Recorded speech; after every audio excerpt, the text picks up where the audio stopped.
we had a great move of God here. Somebody failed to take responsibility of that revival. Somebody failed to take lessons to be learned from that revival. As a result, our region is still in conflict. Our region is still in poverty. Our region is still in confusion. We thank God Uganda is still the enclave of peace, whereby all people in the region are running here for peace. But because someone took responsibility about 40 years ago, they took responsibility, and others, they said, we cannot continue having this kind of senseless killings. And the peace we have in Uganda, freedom of worship, freedom of expression, whatever we talk about now, even the prospectus that next year we're going to have election, because some few people took responsibility. Many of them never left the bush. They were buried there.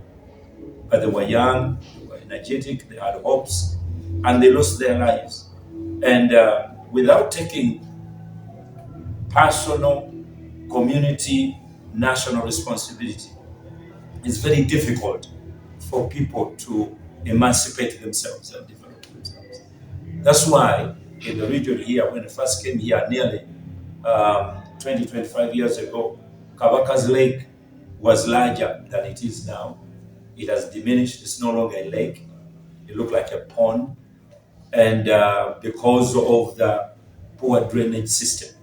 Number two, because many people are then encroached on that land.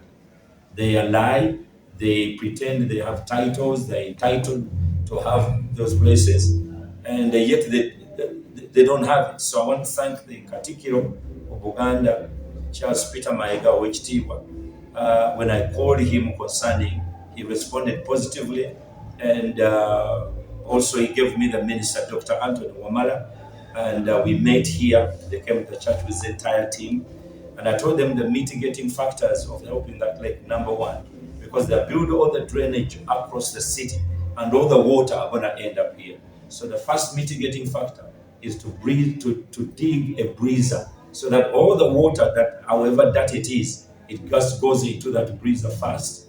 And then we replant, because these papyrus were there and reeds to sieve the water before it enters to the lake.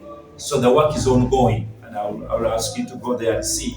It's already ongoing. They are planting even today because we're expecting rains next week, which is going to be coming next week. Yeah, next week, which is going to be very heavy rainfall coming in Kampala. So we need to stop first of all the slitting of the lake, and then we're going to sit in a meeting of stakeholders, and then we're going to come out with a plan of completely revamping the lake and take it to the level where it used to be, even beyond where it used to be. The water that comes out of the Kabaka's lake, that lake is very historical.